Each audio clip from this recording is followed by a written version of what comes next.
The sun cast long shadows across the dusty main street of Granite, Colorado. As Abigail Owens clutched the paper in her trembling hands, a bill of sale with her name written in precise black ink. Her husband of 8 years had sold her to the highest bidder after the doctor confirmed what they had both feared for years. She would never bear children.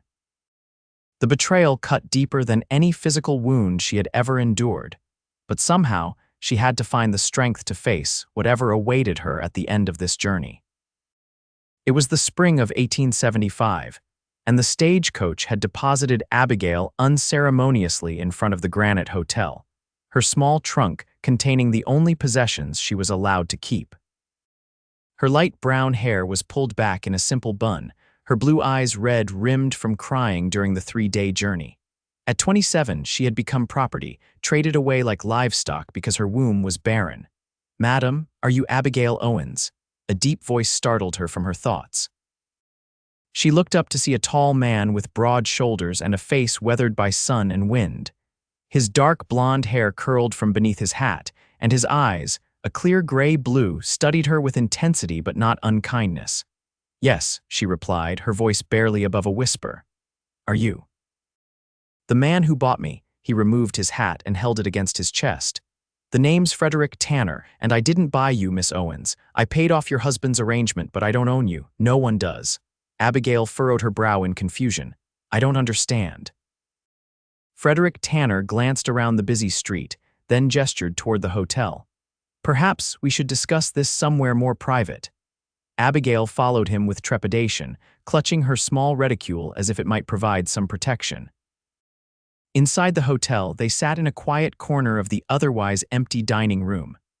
"Your husband," Frederick began, his voice low and controlled, "sent letters to several ranchers in the territory, offering you as I suppose as a bride. He claimed you were barren and therefore unsuitable for him, but might serve another man's needs." Abigail's face burned with shame, and she looked down at her hands. "I never intended to participate in such a transaction," he continued. "I came to stop it. No person should be sold, Miss Owens." She looked up at him, surprised. "Then why am I here?" "Because I couldn't let you go to the other men who were interested, men without scruples." His jaw tightened. "I paid the sum to get you away from your husband, but you're free to go wherever you please. I have a small ranch outside town. You're welcome to stay there until you decide what you want to do next." Abigail studied his face, searching for deception but finding none.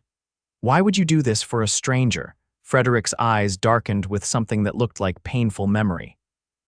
"Because I've seen what happens when people treat others as property.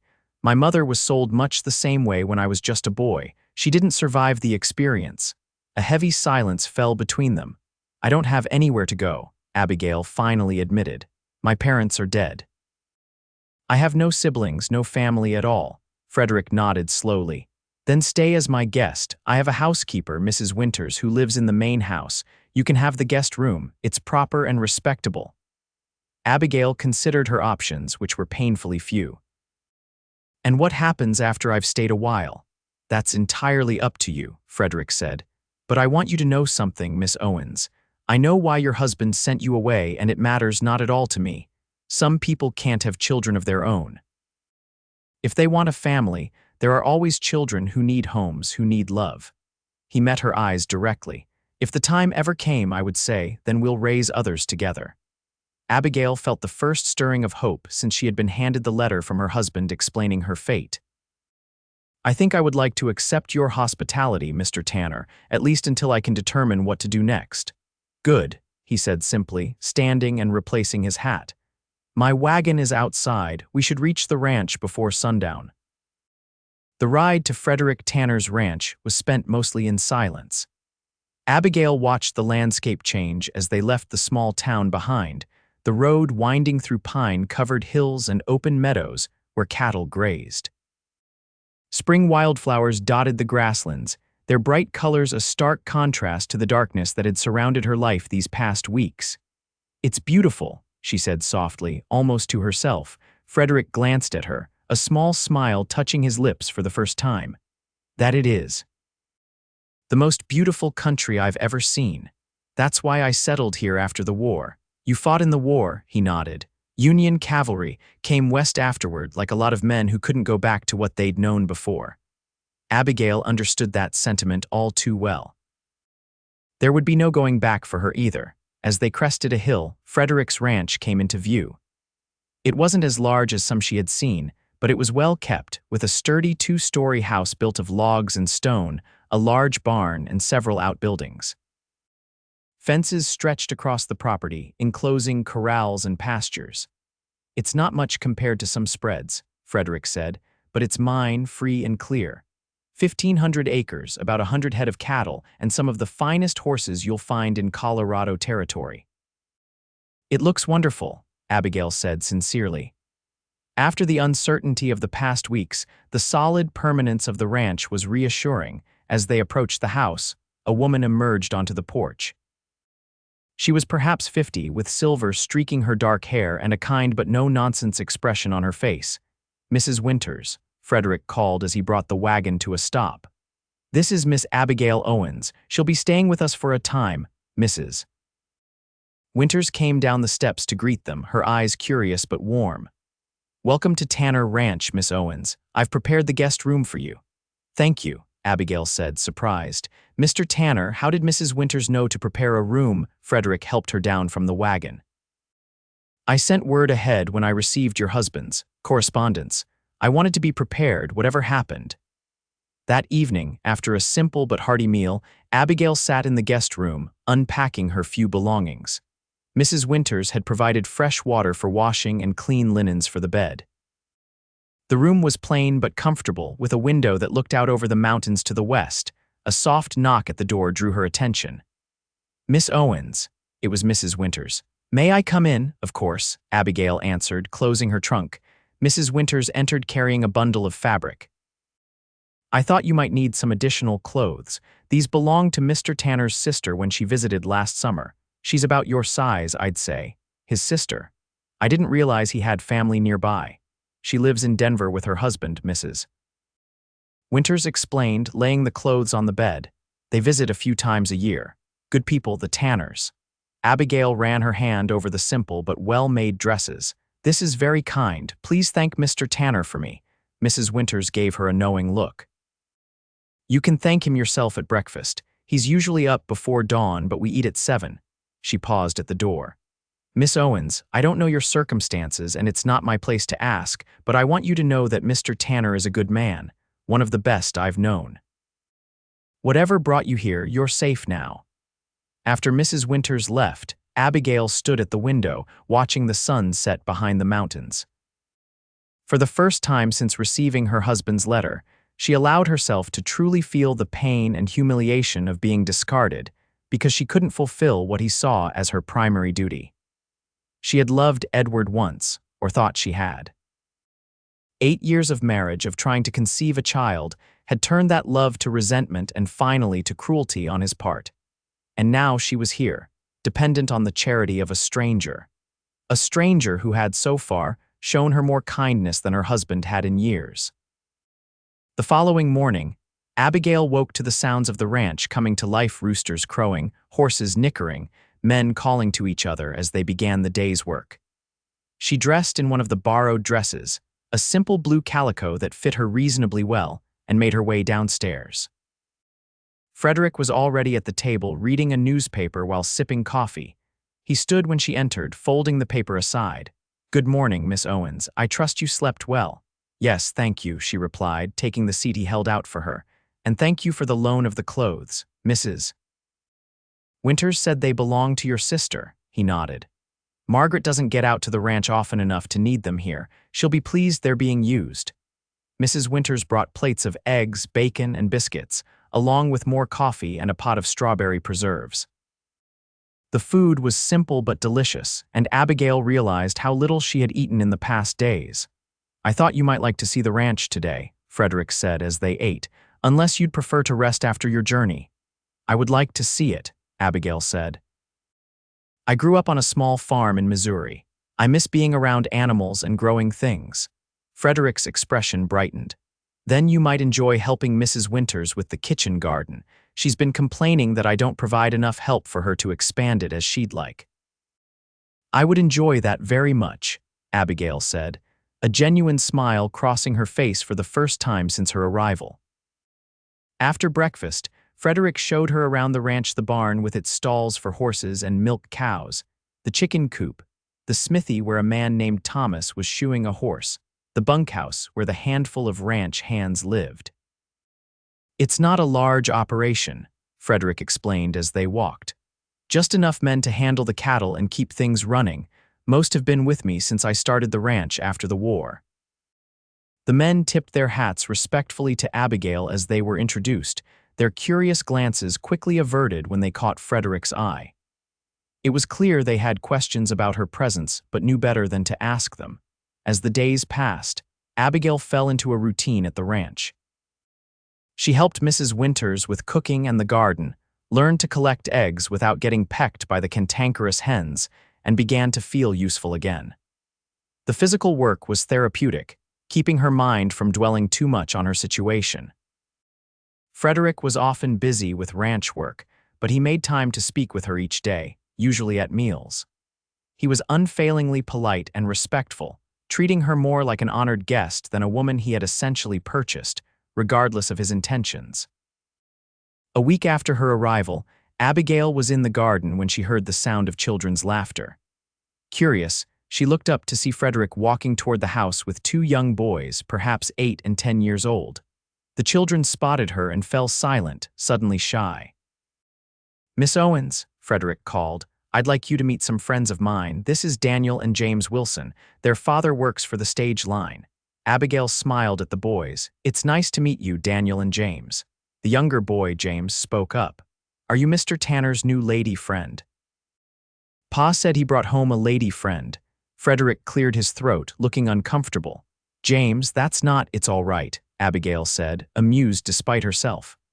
"I am Mr. Tanner's friend and I am a lady, so I suppose your father is right." This seemed to satisfy James, but Daniel was studying her with more discerning eyes. "Our ma died last winter," he said abruptly. "Consumption." "I'm very sorry to hear that," Abigail said gently, recognizing the still raw grief in the boy's face. "Boys," Frederick interjected, "Mrs. Winters mentioned having some cookies ready. Why don't you go see if they're cooled enough to eat?"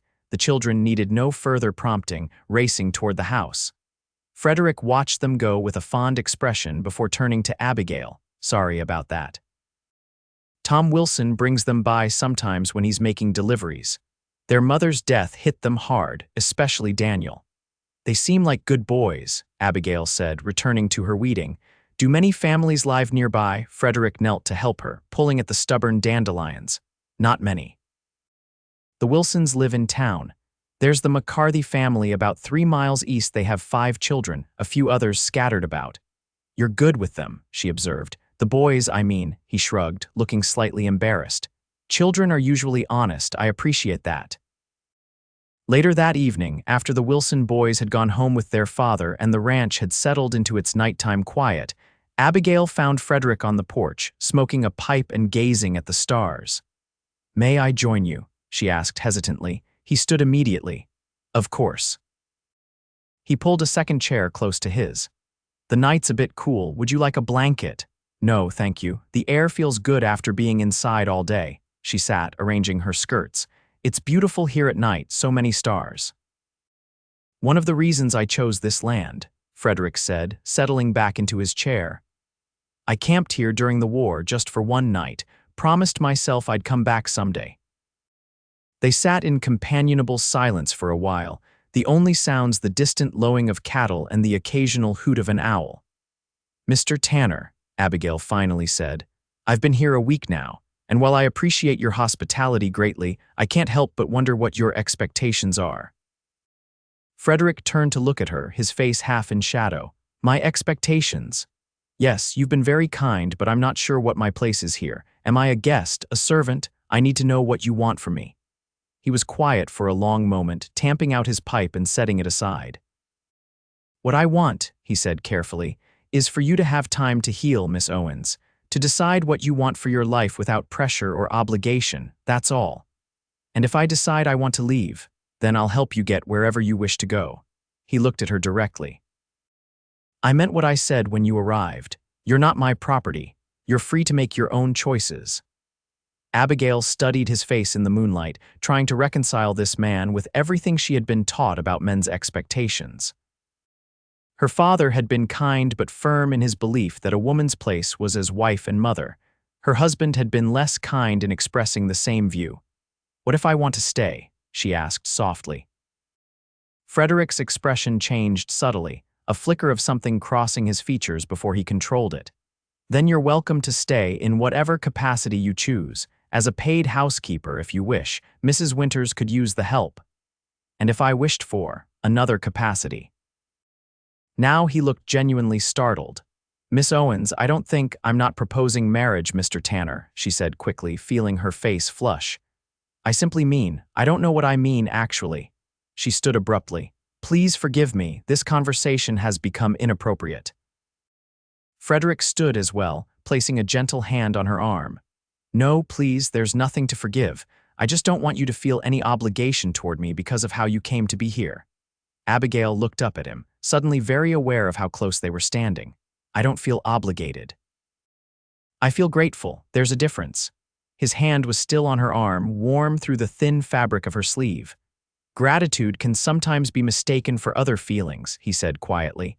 "And sometimes," she replied, "other feelings can grow alongside gratitude." They stood there for a long moment, the air between them charged with unspoken possibilities. Then Frederick stepped back, dropping his hand. "It's getting late," he said, his voice rougher than before.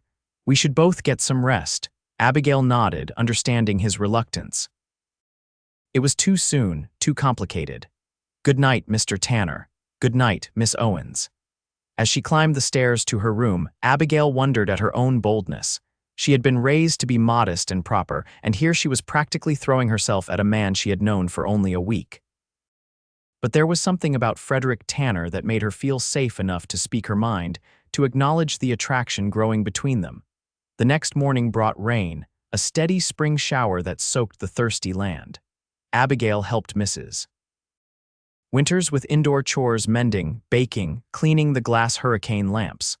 Frederick was out with the men, checking on new calves despite the weather. "He never stops working," Mrs. Winters commented as they sat at the kitchen table, hands busy with needle and thread. "Been that way since he bought this place, like he's afraid it might disappear if he doesn't keep building it up." "Has he never married?" Abigail asked, then immediately regretted the personal question. "I'm sorry, that's none of my business."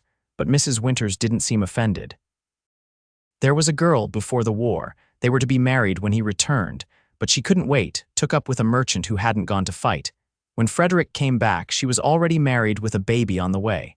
That must have been difficult for him." Mrs. Winters nodded, biting off a thread.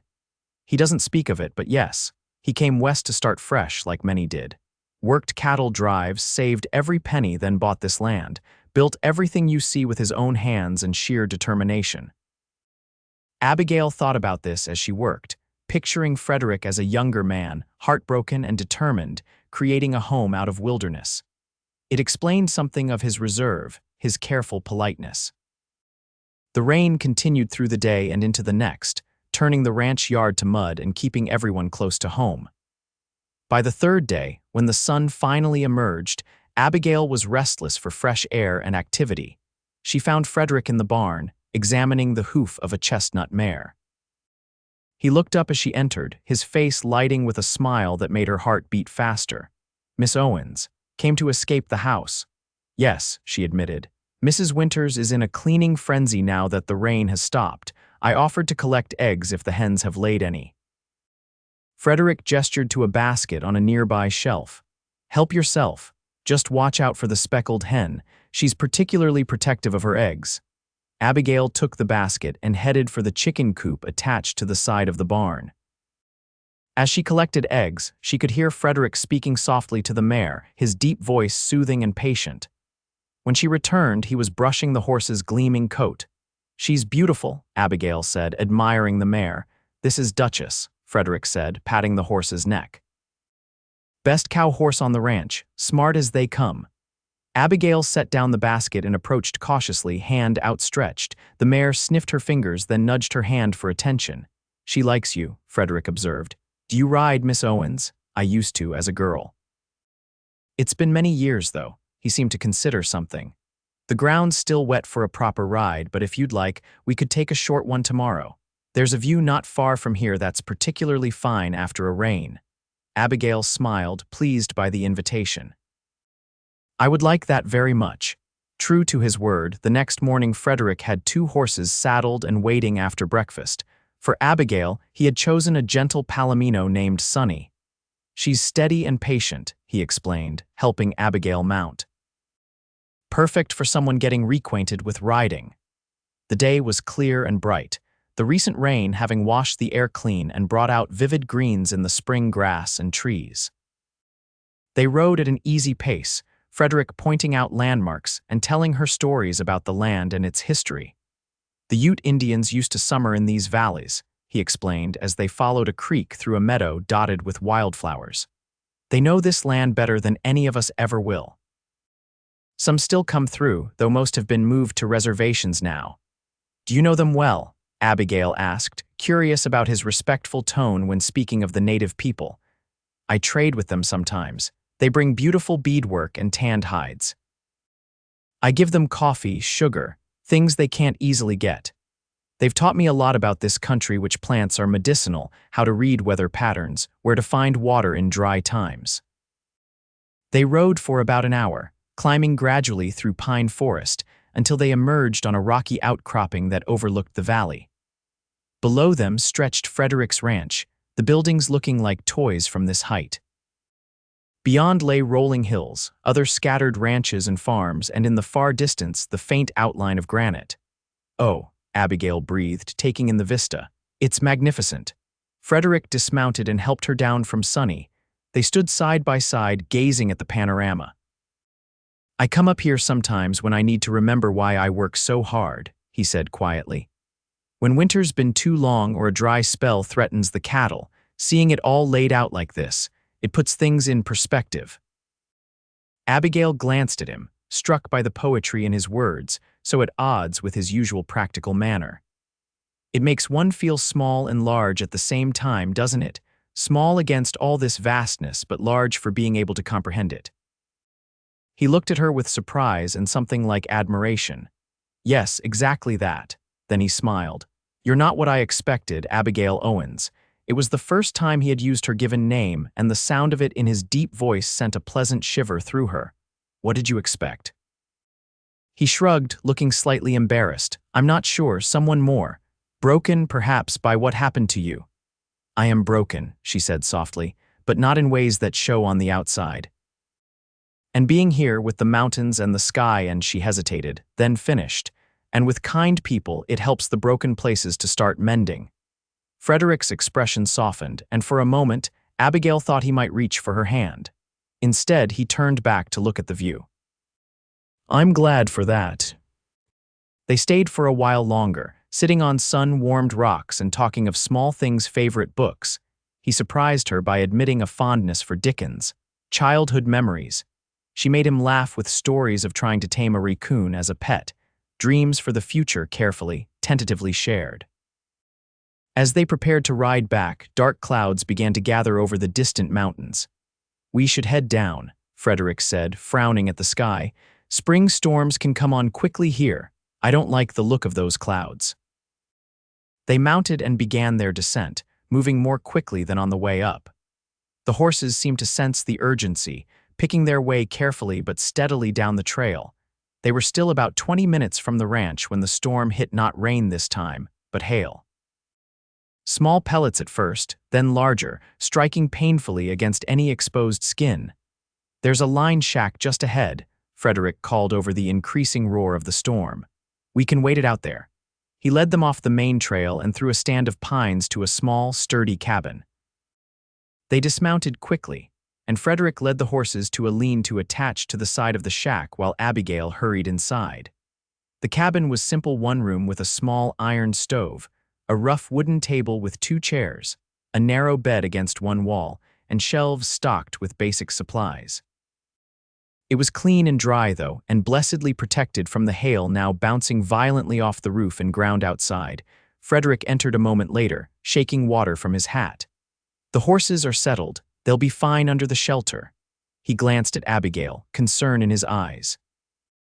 Are you all right? You're soaked through. She was indeed drenched, her hair plastered to her head, her dress clinging uncomfortably. I'm fine, just wet. The hail stings, though. He moved to the stove, checking the kindling box beside it. Let's get a fire going. There should be dry clothes in the trunk, they're emergency supplies. They'll be men's things, but better than staying in wet clothes. While Frederick built a fire, Abigail found the trunk and opened it. Inside were basic supplies, a few cans of food, matches, a medical kit, and as promised, some spare clothing. She selected a flannel shirt that looked to be the smallest option and a pair of wool socks. I'll step outside while you change, Frederick said once the fire was crackling in the stove. No, Abigail said quickly, glancing at the window where hail was still battering against the glass. Just turn your back, it's too miserable out there. He nodded, turning to face the wall. Abigail changed quickly, removing her sodden dress and petticoats and pulling on the flannel shirt which fell to mid-thigh. It smelled of cedar from the trunk, clean and woodsy. I'm decent, she said when she had finished. Frederick turned, his eyes widening slightly at the sight of her in the oversized shirt, her wet hair loose around her shoulders. He quickly averted his gaze. Good. You should hang your wet things by the stove to dry. While she arranged her clothes on a makeshift clothesline strung from the stove to a wall hook, Frederick removed his own wet coat and boots, but kept on his damp shirt and trousers. He rummaged in the cupboard and found a can of coffee and a pot. It might be a while before the storm passes, he said, measuring coffee into the pot and adding water from a barrel in the corner. Might as well make ourselves comfortable. Outside, the hail gradually changed to a heavy rain, drumming steadily on the roof. Inside, the small cabin grew warm and fragrant with the smell of coffee brewing. They sat at the table with steaming cups, an unexpected moment of intimacy in the midst of the wild weather. Do you bring supplies up here often? Abigail asked, nodding toward the well-stocked shelves. Every few months. All the lined shacks are kept ready. You never know when you or one of the hands might need shelter. Winter storms, summer flash floods. The country can turn dangerous quickly. She sipped her coffee, warming her hands on the cup. You think of everything. I try to. In this country, preparation can mean the difference between life and death. He studied her across the table, his expression thoughtful. You're handling all this very well. Most city women would be having hysterics by now. Abigail smiled wryly. I'm not a city woman, Mr. Tanner.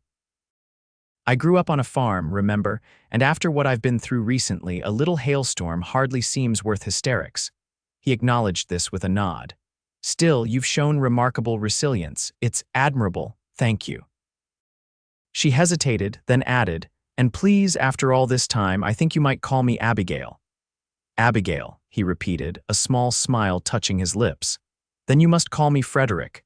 They talked as the storm continued, the conversation flowing more easily than it ever had before.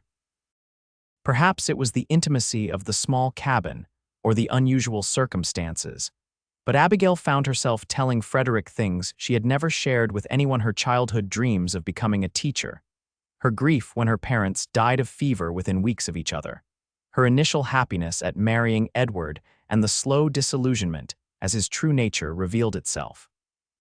He wasn't always cruel, she explained, staring into her coffee cup. At first he was kind, even loving, but each year that passed without a child, he grew more distant, more resentful, as if my barrenness was a deliberate act to spite him. Some men measure their worth by their ability to produce sons, Frederick said. It's a narrow view of what makes a life valuable. What do you think makes a life valuable? She asked, genuinely curious. He considered this, his gray-blue eyes thoughtful. Kindness, courage.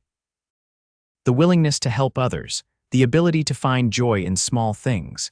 He shrugged slightly. Children are a blessing, but they're not the only measure of a worthwhile life. Abigail felt something warm unfurl in her chest at his words. That's a rare perspective in my experience. Perhaps I've had different experiences than most, he replied. As the afternoon wore on and the storm showed no signs of abating, they shared the simple food from the cabin store's beans heated on the stove, hardtack softened in coffee. Outside, the light began to fade as evening approached. "We may have to spend the night," Frederick said, looking concerned as he checked the window. "The creek we crossed might be too high to ford safely in the dark, especially with the rain still coming down." Abigail followed his gaze to the narrow bed against the wall, then quickly looked away, her cheeks warming. Frederick caught the look and hastened to reassure her.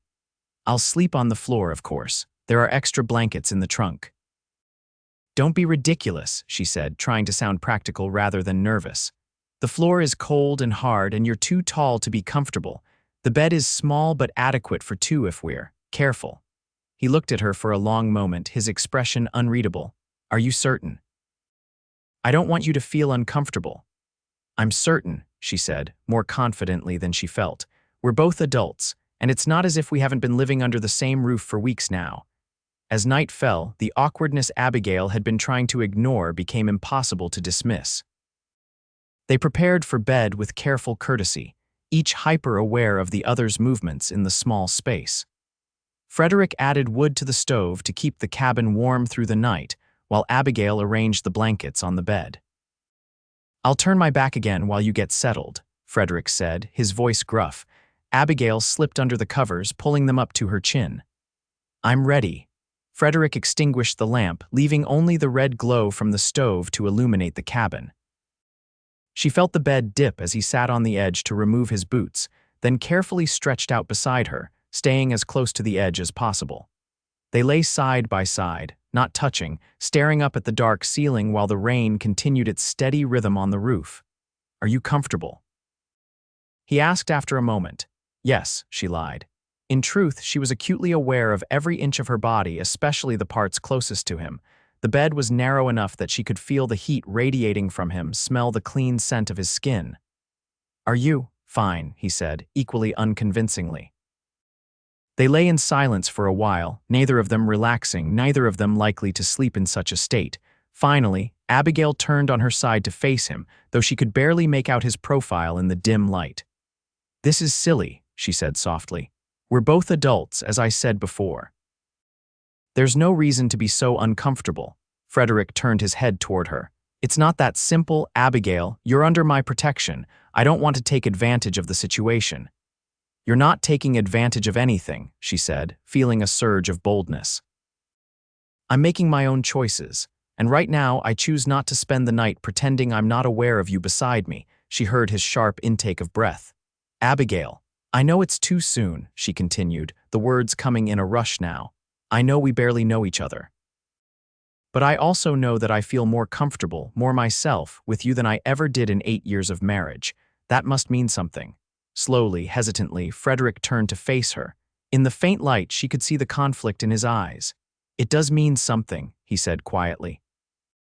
"But I don't want to rush you. You've been through so much. I'm not fragile," she insisted. "Yes, I've been hurt, but that doesn't mean I can't recognize something good when I find it." His hand moved cautiously, coming to rest lightly on her waist. "And you think this us could be good?" Abigail moved closer, eliminating the careful space between them. "I think it already is." His other hand came up to touch her face, fingers tracing the curve of her cheek with a gentleness that made her heart ache. "I've wanted to do this since the first day," he admitted, voice rough with emotion. "But I was afraid you'd think I was just like your husband, only wanting you for what you could give me." "What do you want from me, Frederick?" she whispered. "Everything you're willing to share," he answered simply. "Your thoughts, your dreams, your fears, your trust if I can earn it, your heart eventually if you find me worthy of it." Tears pricked at her eyes, unexpected and overwhelming. No one had ever spoken to her with such honest vulnerability before. "And if I can't give you children?" She had to ask, the old fear surfacing despite herself. His hand moved to cup her face more fully. "Then we'll raise others together," he said, echoing his words from the day they met. "There are always children who need love, Abigail. Always." She closed the last distance between them, pressing her lips to his. The kiss was gentle at first, exploratory, but quickly deepened as weeks of unacknowledged attraction flared between them.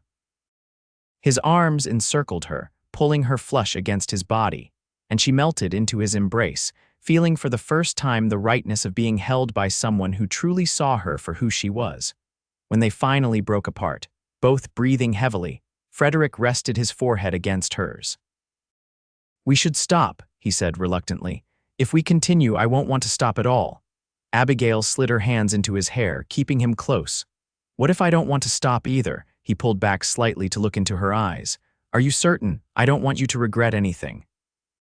In answer, she kissed him again, pouring all her newfound feelings into the connection between them. This time when they parted, there was no hesitation in either of them. The storm outside was forgotten as they discovered each other in the warm cocoon of the small cabin. Frederick's touches were reverent, his words of admiration whispered against her skin, making her feel beautiful in a way she never had before. For Abigail, the experience was a revelation so different from the dutiful, mechanical intimacy of her marriage. This was passion infused with tenderness, desire tempered with respect. Afterward, lying in each other's arms, Abigail felt a peace she hadn't known in years, perhaps ever. The rain had finally stopped, and moonlight filtered through the cabin's single window, casting silvery patterns across the bed. "Are you all right?" Frederick asked, his fingers gently stroking her hair. "More than all right," she assured him, nestling closer. "I feel whole again. Like parts of me that were damaged have started to heal." He pressed a kiss to her forehead. "I want to make you happy, Abigail. I know it's soon to speak of such things, but I need you to know that my intentions are honorable. When you're ready, if you ever are, I would be proud to call you my wife." Abigail raised herself on one elbow to look at him, his face serious in the moonlight. "Are you proposing, Frederick Tanner?" A smile tugged at his lips. "Not officially, not yet, but consider it. Advance notice." She laughed softly, laying her head back on his chest. "I'll consider myself notified." They returned to the ranch the next morning, the world washed clean by the storm, wildflowers already lifting their heads to the sun. Mrs. Winters gave them a knowing look when they arrived, but said nothing about their night away. If the ranch hands noticed the change in their relationship, they were too discreet to comment. Over the following weeks, spring gave way to early summer, and Abigail's place at the ranch evolved from guest to something much more integral. She worked alongside Mrs. Winters, learned the rhythms of ranch life, and each night slipped quietly to Frederick's room, returning to her own before dawn. It wasn't ideal, this secret arrangement, but both felt it important to maintain propriety, at least outwardly, until they determined what their future would hold. One warm June afternoon, Abigail was in the garden when a wagon approached the ranch, raising dust on the road. She shaded her eyes, trying to make out the visitor. It wasn't until the wagon drew closer that she recognized the lean figure driving it, Tom Wilson, with his sons Daniel and James beside him. "Miss Owens," James called, waving enthusiastically as the wagon stopped in the yard. Abigail smiled and waved back, setting aside her gardening tools and brushing dirt from her skirt. "Hello, James, Daniel, Mr. Wilson." Tom Wilson tipped his hat, his weathered face serious. "Miss Owens, is Frederick around? He's checking the north pasture with some of the men." "He should be back soon. Can I help with something?" Wilson hesitated, glancing at his sons. "Perhaps we could wait for him. It's a matter I'd like to discuss with both of you." Curious and slightly concerned, Abigail nodded. "Of course, Mrs. Winters just made lemonade." "Why don't you boys come have some while we wait?" The boys scrambled down from the wagon eagerly, but Wilson remained seated. "I'll just tend to the horses," he said. "Been a long drive." In the kitchen, Abigail poured lemonade for the boys, who gulped it down thirstily. They seemed unusually subdued, even Daniel, who was typically the more talkative of the two. "Is everything all right at home?" Abigail asked gently. The brothers exchanged glances, then Daniel spoke up. "Pa's getting married again." Abigail blinked in surprise. "Oh, well, that's news." "To Miss Carey from the hotel," James added, his voice small. "She's nice, but she's not your mother," Abigail finished for him, understanding immediately. "Of course she's not. No one can replace your mother." Daniel nodded, relief evident in his face at being understood. "Pa says we need a woman in the house, that it's not right, him raising us alone." "Your father wants what's best for you," Abigail said carefully, "and it is difficult for a man to work and raise children alone. That's why we're here," James blurted out. Pa wants to ask if the kitchen door opened, and Frederick entered, looking surprised to see the Wilson boys at the table. "Hello, boys, is your father here too?" "Outside with the horses," Abigail explained, rising to pour Frederick a glass of lemonade. "He wants to speak with us about something important." Frederick raised an eyebrow, but didn't question further. He took the offered drink with a smile that conveyed private affection, his fingers brushing hers deliberately as he accepted the glass. Tom Wilson joined them a few minutes later, accepting lemonade and settling at the table. The boys, sensing adult conversation was imminent, asked to be excused to see the new foal in the barn. Once they were gone, Wilson cleared his throat. "Frederick, Miss Owens, I'll come straight to the point. I'm getting married next month to Carrie Baker from the hotel. It's a good match, she's a fine woman, but the boys are having a hard time accepting it." "That's understandable," Frederick said. "They're still grieving their mother." Wilson nodded. "Exactly so, and that's partly why I'm here. Carrie has a small house in town, above the millinery shop. We'll be living there, and there's simply not enough room for all of us plus her mother, who's coming to live with us as well." Abigail felt a prickle of understanding, glancing at Frederick to see if he had reached the same conclusion. "What are you asking, Tom?" Frederick prompted gently. Wilson removed his hat, turning it in his hands. "I was hoping. That is, the boys are so fond of both of you. They talk about the ranch all the time, and I know you've always had a way with them, Frederick." He looked directly at Abigail. "And you, Miss Owens, they've taken to you something fierce in just the few times they've met you." "Mr. Wilson," Abigail said slowly, "are you asking if the boys can stay with us? Just until they adjust to the idea of the marriage," Wilson hastened to add. "A few months, perhaps." "They'd work for their keep, of course. Daniel's good with horses, and even James can help with simple chores." Frederick and Abigail exchanged a long look, a silent communication passing between them. Then Frederick turned back to Wilson. "The boys are welcome here, Tom. But I think you should know that Miss Owens and well, our situation is not entirely conventional at present." Wilson looked between them, understanding dawning. "I see. Well, that's your business, not mine, but if it helps, everyone in town already assumes you're more than friends." "Been expecting a wedding announcement any day now." It was Abigail's turn to look surprised. "They do?" Wilson shrugged. "Small town. People notice when a pretty woman stays at a bachelor's ranch for months on end. Especially when they ride into town together looking at each other the way you two do." Frederick cleared his throat, looking slightly embarrassed. "Well, be that as it may, if the boys are to stay here, there should be proper arrangements." "I agree," Abigail said firmly, a plan forming in her mind. "Mr. Wilson, when exactly is your wedding?" "July 15th, he replied. "Just over 3 weeks from now." Abigail turned to Frederick, her heart suddenly racing. "That should be enough time to arrange a wedding here as well, don't you think?" Before the boys arrive, Frederick's expression shifted from confusion to dawning joy. "Abigail, are you?" "Yes," she said, smiling at his stunned face. "I believe this is where you officially propose, Frederick Tanner." He laughed, a full, rich sound that Abigail had heard too rarely. "Abigail Owens, will you do me the very great honor of becoming my wife?" "I will," she said simply. Tom Wilson stood, grinning broadly. "Well, this calls for something stronger than lemonade, I think. Frederick, you still keep that whiskey in the study." Frederick couldn't take his eyes off Abigail. "You know where it is, Tom. Help yourself. Pour me one, too." When Wilson had left the kitchen, Frederick moved to Abigail's side, taking her hands in his. "Are you sure about this? It's not just because of the boys." "I'm sure," she said firmly. "The boys just provided the right moment. I've known for weeks now that I want to be your wife, Frederick. I was only waiting for you to ask." His smile was tender as he bent to kiss her, a kiss full of promise and future plans. "I love you, Abigail. I think I have since the moment you stepped off that stagecoach, looking so brave despite everything." "I love you too," she whispered against his lips. "For giving me back myself when I thought I was lost forever." The preparations for the wedding consumed the ranch for the next 3 weeks. Mrs. Winters took charge of planning the food, while Abigail rode into town with Frederick to order fabric for a new dress and to speak with the minister. News of their engagement spread quickly through Granite, with many townspeople expressing pleasure but little surprise, just as Wilson had predicted.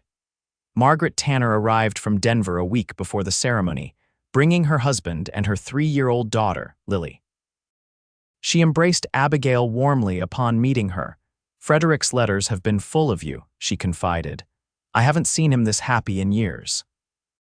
The wedding day dawned clear and perfect, with a blue sky and a gentle breeze that stirred the wildflowers Margaret and Lily had scattered around the ranch yard. A simple arch of wood and twisted vines marked the spot where they would speak their vows, and chairs borrowed from neighbors, and the church were arranged in neat rows. Abigail dressed in her new gown, a simple but elegant creation of ivory silk with delicate embroidery at the bodice and hem. Margaret helped her arrange her hair, weaving in small white flowers. "You look beautiful," Margaret said, stepping back to admire her work. "Frederick won't know what hit him." The ceremony itself was brief but meaningful. Standing before friends, neighbors, and the ranch hands who had become like family, Abigail and Frederick exchanged vows that they had written themselves promises of partnership, respect, and enduring love. When the minister pronounced them husband and wife, Frederick's kiss was both tender and passionate, drawing cheers and good-natured whistles from the assembled guests. The celebration continued well into the evening, with music provided by a fiddler from town and dancing in the yard under lanterns strung from tree to tree. Abigail found herself passed from partner to partner as neighbors and friends claimed dances, but her eyes continually sought Frederick, finding him watching her with undisguised love and pride. It was nearly midnight when the last guests departed, leaving the newlyweds standing on the porch of what was now truly their home together. Frederick swept Abigail into his arms, making her laugh in surprise. "I believe this is traditional," he said, carrying her across the threshold and kicking the door closed behind them. Later, lying in what was now their shared bed, Abigail traced patterns on Frederick's chest, marveling at how much her life had changed in just a few months. "What are you thinking?" he asked, catching her hand and bringing it to his lips. "That I never expected to be happy again," she admitted. "After Edward sold me, I thought my life was effectively over. And now here I am, a bride again, but this time to a man who loves me for who I am, not what I can or cannot give him." Frederick rolled onto his side to face her, his expression serious. "You give me more than I ever hoped for, Abigail. A partnership, a home that's more than just a house, a future that's brighter for having you in it." She smiled, touching his face gently. "And soon we'll have 2 boys to care for as well. Our family is beginning already." "Do you think they'll adjust well to living here?" Frederick asked. "I think they'll flourish," Abigail said confidently. "They need stability and love, and we have plenty of both to give." True to their plan, Daniel and James Wilson came to live at the ranch a week after their father's wedding. They arrived with trunks of clothes and personal items, shy at first despite their previous visits. "This is your home now," Abigail told them as she showed them to the room they would share, freshly painted and furnished with new beds. "For as long as you need it to be." The boys quickly adapted to ranch life, as Abigail had predicted. Daniel, at 10, was serious and responsible, eager to learn ranching skills from Frederick. James, 8 and more openly affectionate, attached himself to Abigail, following her around the house and garden, asking endless questions. By summer's end, the boys had settled into a comfortable routine. They attended the small school in Granite during the week, riding in with one of the ranch hands each morning and back in the afternoon. Weekends were filled with chores and adventures, fishing in the creek, helping with the cattle, learning to ride better horses than the gentle ponies their father had provided. Tom Wilson visited regularly, sometimes with his new wife, sometimes alone. He noted with satisfaction how his sons were thriving, growing stronger and more confident under Frederick and Abigail's care. "You've worked a miracle," he told them during one such visit in late October, watching as the boys demonstrated their riding skills in the corral. "I was worried sick about them, especially Daniel. He was so angry about the marriage, wouldn't speak to Carrie at all. Now look at him." Daniel had indeed transformed from the sullen, grief-stricken boy of early summer. He still had moments of sadness about his mother, but they came less frequently. He had developed a special bond with Frederick, who treated him with the perfect balance of authority and respect. "Boys need men to show them the way," Frederick said, clapping Wilson on the shoulder.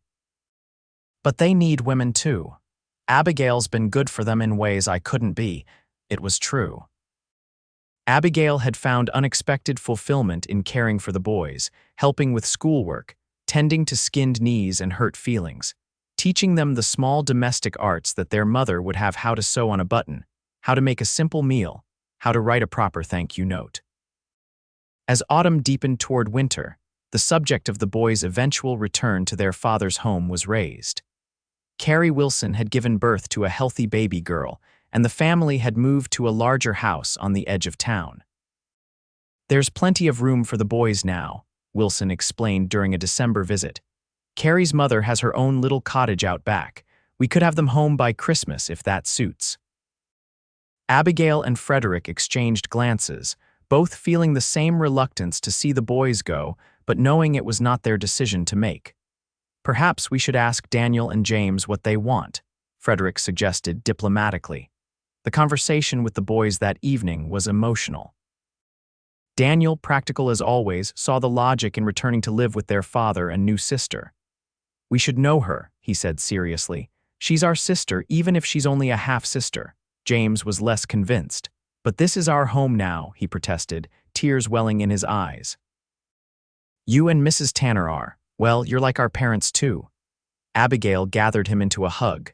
"And we always will be, in a way. Family isn't just about who you live with, James. It's about who loves you and who you love in return."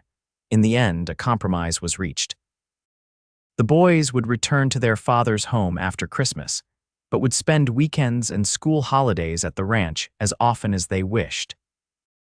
It was an arrangement that satisfied everyone, especially when Frederick suggested building an addition to the house in the spring rooms that would always be theirs when they visited. Christmas at the ranch that year was a joyous affair. Margaret and her family came from Denver again, bringing presents and city delicacies. The Wilson family joined them on Christmas Day. Baby Rose passed from arm to arm, admired and cooed over by all.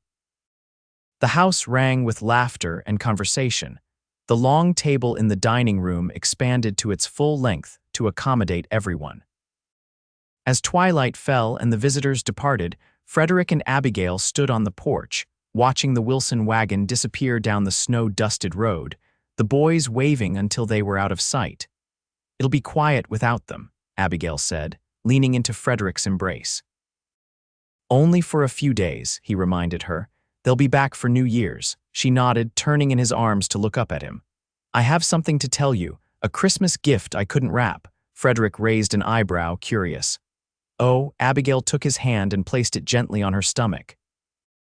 "We're going to have a baby in summer." For a moment he simply stared at her, disbelief giving way to wonder. "But I thought," the doctor said. "Doctors can be wrong," she said, smiling through sudden tears. "I've suspected for a few weeks now, but I wanted to be sure before I told you. Mrs. Winters helped me confirm it." Frederick lifted her off her feet, spinning her in a circle before setting her down carefully, as if she might break. "A baby," he breathed, his voice thick with emotion.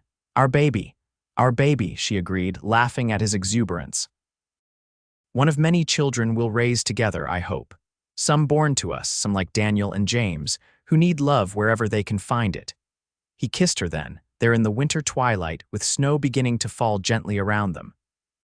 It was a kiss that spoke of promises kept and new beginnings, of a love that had grown from the most unlikely of circumstances.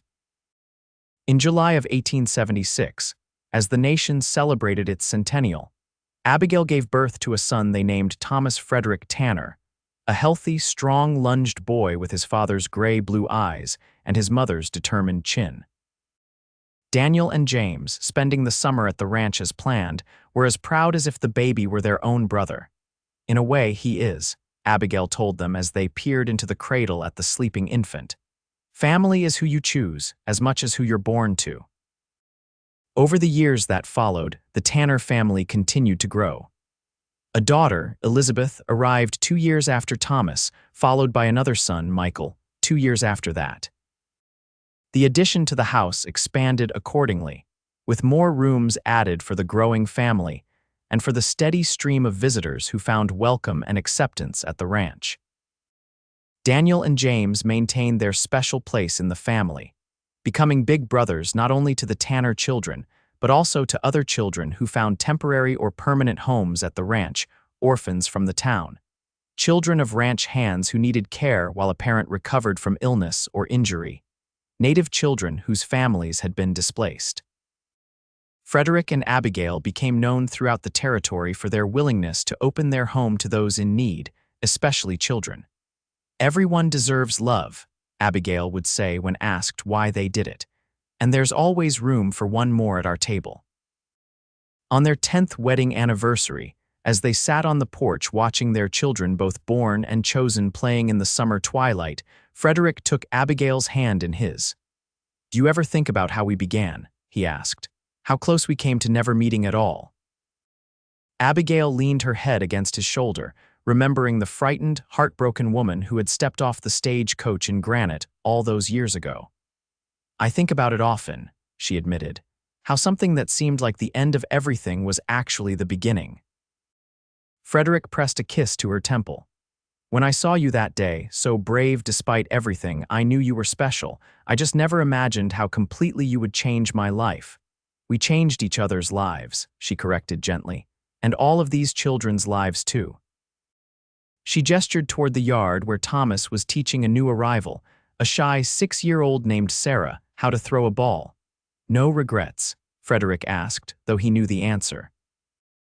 Abigail smiled, watching as James, now 18 and as tall as Frederick, lifted little Michael onto his shoulders, the boy's delighted laughter carrying across the yard. Daniel, soon to leave for college in Denver, sat on the grass nearby, reading a story to Elizabeth and 2 other children whose parents worked on a neighboring ranch. "Not a single one," she said, turning to kiss her husband properly. "This is exactly where I was always meant to be."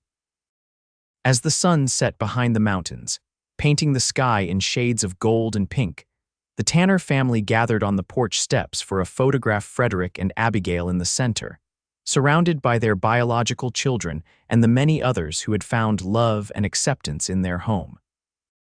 It was a portrait of a family defined not by blood but by choice, by the simple, powerful belief that's spoken by Frederick on that very first day. "Then we'll raise others together."